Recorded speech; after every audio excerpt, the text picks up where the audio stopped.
Abonnez-vous et cliquez aussi sur la petite cloche de notification pour ne rien rater de nos prochaines vidéos. N'oubliez pas de partager aussi la vidéo et de la liker. Afrique N24.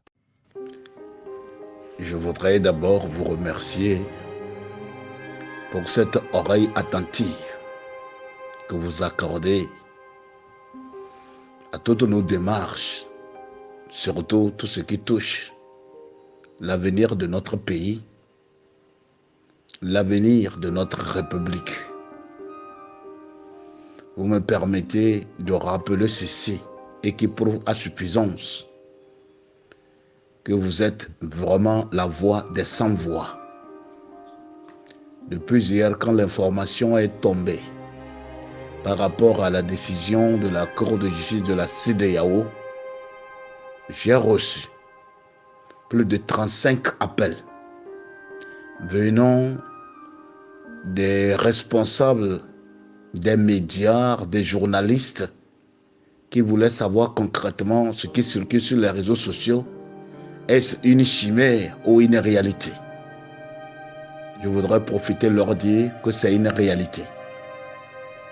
Et cela prouve également que quand dans ton propre pays, les institutions de l'État ne sont pas à mesure de te protéger. En principe, c'est le rôle régalien de tout État de protéger chaque individu sans tenir compte de ses opinions, de son bord politique, de sa classe sociale. Mais au Togo, c'est le contraire. Les institutions protègent quelques individus et sont prêtes à sacrifier et bafouer la vie de quelques individus. C'est ça qui est à l'origine de la non-évolution de notre pays. Sans perdre de vue la question qui m'a été posée, quel est l'impact de la décision de la Cour de justice de la CEDEAO? Mes chers amis, tenez-vous bien, c'est un coup de tonnerre. Et ça prouve également que M. Agouémé Kodjo constitue la bête noire du régime RPT uni. Quand vous refusez de donner ou de rendre justice à un citoyen comme son Excellence Agouémé Kodjo, tenez-vous bien. Il connaît comment le monde évolue, comment le monde bouge. Ce qui a poussé la DMK à aller chercher la justice au niveau de la CEDEAO. Et finalement, elle a tranché en condamnant l'État togolais par rapport à tout ce que son Excellence Agouémé Kodjo a subi après les élections du 22 février 2020. Tout le monde avait vu les images des gens responsables, pas des moindres, jetés par terre, menottés, bousculés, frappés. Agouémé Kodjo, sa femme et ses enfants ont subi des humiliations les plus insoutenables et inadmissibles. Ses proches, pas des moindres, ont subi les mêmes sorts tragiques. Et quelques militants et sympathisants qui étaient à son domicile. Mes chers amis, voilà l'état de notre pays. Et cette décision de la CEDEAO prouve également que toutes les décisions que nos institutions prennent au Togo sont liberticides, antidémocratiques et sans fondement juridique. Ce n'est pas la première fois que des citoyens togolais remportent le procès devant une institution internationale. Ça montre l'échec des institutions de notre pays, qui manquent d'impartialité, qui manquent de rigueur et qui manquent d'humanisme. Ça nous interpelle tous. Pourquoi Agouémé Kodjo ne doit pas revendiquer sa victoire? Quand le régime RPT uni, dans la soirée des élections du 22 février 2020, s'est pressé pour venir encercler sa maison et celle de son mentor, Monseigneur Fadiko Kodjo, à qui je jette les fleurs. Quand le ministre Yak fut interpellé par la radio RFI, il a avoué sans embâche que c'était pour le protéger. Mes frères, on dit parfois que le langage trahit la pensée. On ne protège pas un brigand. On ne protège pas un moins que rien. après une élection présidentielle, sur 7 candidats, on décide de protéger un parmi les 7. Mes chers frères et sœurs, peuple togolais tout entier, il faut suivre de près l'évolution des choses et savoir concrètement qui est qui et qui fait quoi pour ce pays. C'est capital. Je dis bien, c'est capital pour l'histoire de ce pays que nous devons construire ensemble et dans le respect mutuel. La vie humaine n'a plus de sens au Togo. Nos institutions sont devenues une menace contre ceux qui ont une autre manière de voir le monde. Voilà le pays de Sylvanus Olympio. Voilà le pays de Tavio Amoran. Voilà le pays de nos ancêtres, appartenant à tout le monde, à toutes les ethnies, à toutes les régions, à tout le peuple togolais tout entier. Voilà comment on gère un pays. Et ce qui est encore plus marrant, à moins de 48 heures, le RPT uni a pu réunir, selon ce qu'il veut nous faire, et avaler des procès-verbaux, donnant des résultats dans une précipitation qui démontre à suffisance qu'ils étaient en face d'une situation qui dépassait l'entendement humain. Des résultats que même le plus naïf de ce pays ne peut accepter, dans l'incohérence totale, donnant des résultats qui ne reflètent pas la réalité. Tenez-vous bien, une élection présidentielle, elle est différente d'une élection législative. Un président qui reconnaît devant le monde entier que c'est une minorité d'individus qui s'est approprié des biens de l'État. Je rappelle bien la date, le 26 avril 2012, prétend remporter une élection à plus de 70%. Peuple togolais tout entier, les responsables des médias, la politique est en quelque sorte une science qui reflète le sens de la gouvernance. Pour un président sortant, la lutte des classes, tu abandonnes la grande majorité et après une élection présidentielle, tu veux convaincre l'humanité que tu as remporté une élection à plus de 70%. Aucun leader n'a reconnu la victoire de M. Faure. Aucun, jusqu'à ce jour, qu'on nous prouve le contraire. Tous ceux qui ont participé aux élections présidentielles ont pondu des communiqués reconnaissant que le peuple togolais a fait le choix de l'alternance. Les responsables des mouvements et associations de la société civile ont dit qu'il faut respecter la vérité des urnes. Mes frères, ça en dit long et ça fait mal. La CET, la conférence des évêques du Togo, ont demandé de respecter la vérité des urnes. S'il vous plaît, devant toute cette déclaration, à la fin, les gens ont brillé par leur silence. Les gens ont brillé par des déclarations incohérentes qui trahissent les aspirations profondes du peuple. C'est ça le mal du Togo. La solidarité manque. La solidarité manque. La DMK ne va pas trahir le peuple togolais. Plus jamais d'élections volées sur la terre de nos aïeux. Vous me permettez. Et c'est dans ce fiasco, le RPT UNIR tente de chercher sa légitimité en organisant la CNAP. Et dans cette CNAP, dans la concertation nationale des acteurs politiques, en regardant, celui qui revendique sa victoire n'est pas là. Les gens pensent que nous sommes des bambans à qui il faut tenter de bluffer, de tromper. Non. Le peuple ne peut pas aller voter pour le changement, pour qu'on s'assoie gaillardement comme si rien n'y était, sans poser de conditions de préalable, à partir d'un simple arrêté, convoquant tous les responsables des acteurs politiques pour décider de l'avenir de notre pays.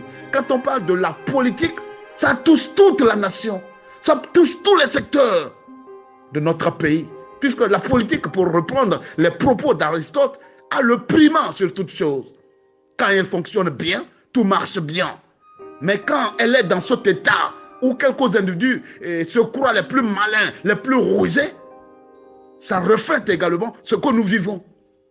L'état actuel du pays est à l'image de la gouvernance que nous subissons. Nous sommes tous victimes d'une gouvernance sans lendemain. Comme la CNAP n'a pas atteint les objectifs qu'ils auraient souhaités, pensant que la DMK devait se jeter dans ce bourbier, ils organisent maintenant le CPC. Certains leaders qui, entre-temps, avaient claqué la porte, reviennent maintenant dans le CPC parce qu'on a dit qu'il faut se partager les places à la CENI. Peuple togolais tout entier, nous vous prenons à témoin. Le dernier mot revient au peuple togolais. La voix du peuple, c'est la voix de Dieu. Même si on n'a pas été à l'école, par rapport à tout ce qui se passe dans notre pays, chaque Togolais doit se prononcer et savoir qui est qui et qui fait quoi pour l'avenir de notre pays. Hier, 8 places pour l'opposition. On a balayé du revers de main.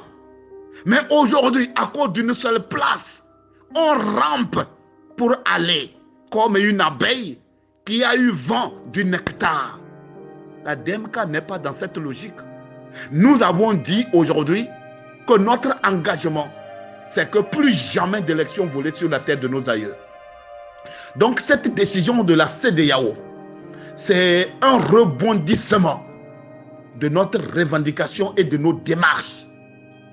Ça remet à plat toutes les décisions arbitraires, liberticides, antidémocratiques de la justice togolaise. Agbemé Kodjo doit revenir de façon triomphale sur la terre de nos aïeux, avec une sécurité garantie pour lui, pour sa famille, pour ses proches et pour les sympathisants et militants de la DMK. Ensuite, le dossier sur la revendication capitale, post-électorale, refait surface avec acuité. Nous n'allons pas céder. La DMK dit et maintient sa position. Et comme l'avaient déjà exigé les États-Unis, il faut reprendre le recomptage bureau de vote par bureau de vote. C'est capital. Il faut que ça soit clair. Et c'est à partir de là, ça peut calmer les cœurs de tous les Togolais. Plus loin, dans les jours à venir, ce que nous allons demander à M. Faure, s'il est vraiment convaincu de sa victoire, à plus de 70%, je crois quelque part, il ne doit pas avoir peur des 30% des Togolais qui demandent légitimement le droit de manifester, un droit chèrement acquis par le peuple togolais, ne saurait être confisqué par quelques individus qui tentent de modifier vainement la constitution togolaise. Tout ce qu'ils font, c'est comme un homme qui fonce un ballon dans l'eau, mais ne soyez pas surpris que ce ballon va rebondir sur votre surface. Parce que le peuple a le dernier mot. Ce que les Togolais subissent aujourd'hui, je crois que si les gens étaient dans la logique de corriger leurs erreurs du passé, ils ne peuvent plus continuer par faire la sourde oreille. Parce qu'en toute chose, comme on le dit si bien, gouverner c'est prévoir. Gouverner c'est prévoir. Tout ce folklore qu'ils sont en train d'organiser, en se distribuant les places à la CENI, ce n'est pas ça la panacée. Ce n'est pas ça les portes de sortie. Ce n'est pas ça des solutions consensuelles. Ça ne va pas fructifier. Ça va permettre bien sûr les gens de changer pour quelques jours leurs conditions de vie. Mais ça ne résout pas les problèmes des Togolais. Quand la politique est bonne, je l'avais dit et je le répète, c'est tous les Togolais qui gagnent. En quoi on est tout puissant, le plus intelligent, quand le pays est dans cet état. Et ceux-là qui se prennent pour les tout-puissants, quand vous arrivez dans leur village respectif, ça fait pleurer. Ça fait pleurer. Il n'y a pas l'électricité, il n'y a pas de l'eau potable, il n'y a pas des infrastructures, il n'y a aucune entreprise, il n'y a pas de route. En quoi on est puissant? Réduire tout le monde dans la misère, dans la précarité, dans la mendicité. L'interlocuteur fiable du régime RPT uni aujourd'hui, c'est son excellence Agbemé Kodjo. Point barre. Ceux-là qui s'agglutinent, ceux-là qui font les petits innocents, les agneaux, pour qu'on les voit comme étant les plus doux pour accompagner le RPT uni, c'est des actions sans lendemain.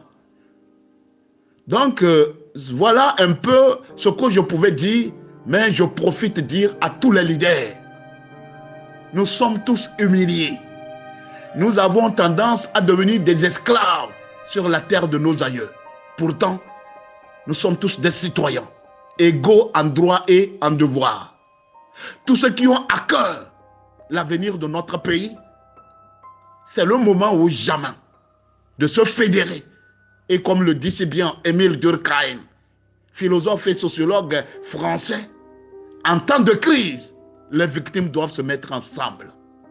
Je nous dis que nous sommes ici dans ce que Karl Marx va appeler la lutte des classes.